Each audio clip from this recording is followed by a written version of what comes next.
Do, do, do, do. Oh man, a dead body. What do I do?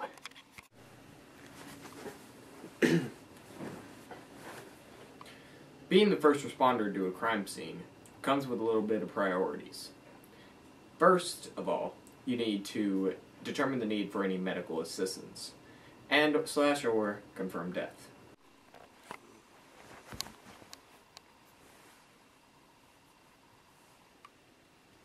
Nope, he's definitely dead.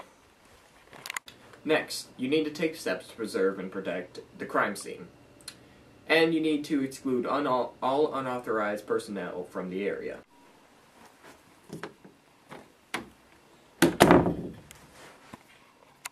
After isolating the crime scene, you then determine a lead investigator and set up the boundaries of the scene using some form of rope or barricade to keep it locked down.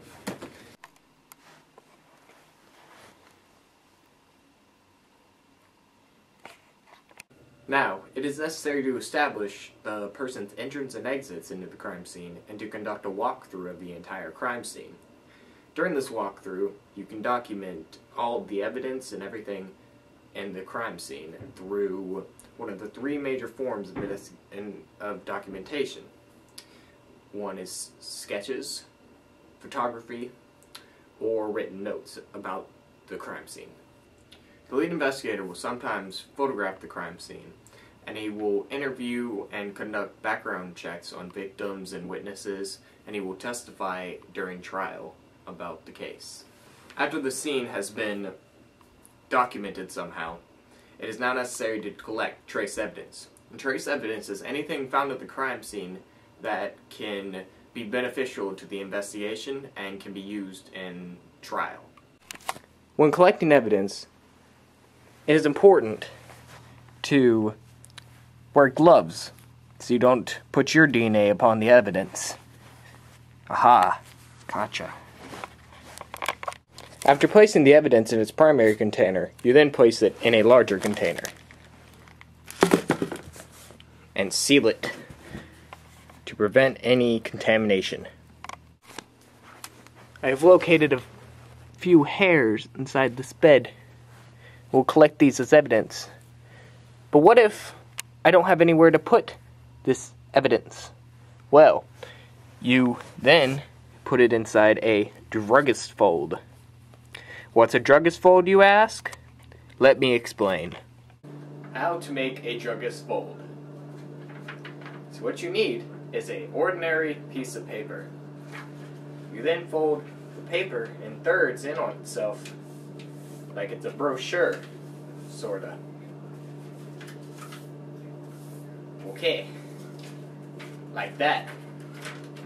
Then you fold it in half,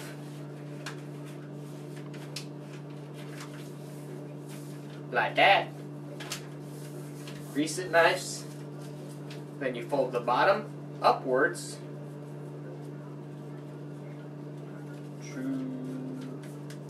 Maybe like that far up, yes. And then when you have something placed inside it, like a hair, piece of evidence, you then put it inside this little opening. Not that one, apparently. That one. This opening at the top. So it doesn't, and it's going to fall through the paper, won't come out.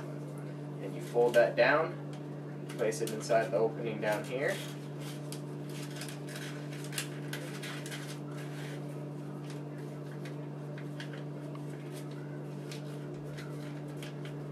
It's a nice little pouch. And there you go, the druggist fold.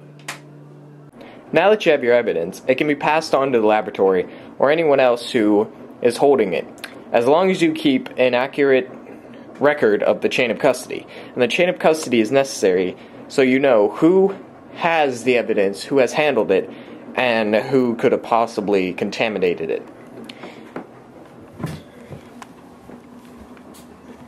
Here you go, lab technician. Our DNA evidence from the lab technician that is now leaving, apparently, has just come back. And we have got into custody the perpetrator. There she is. Isn't she vicious?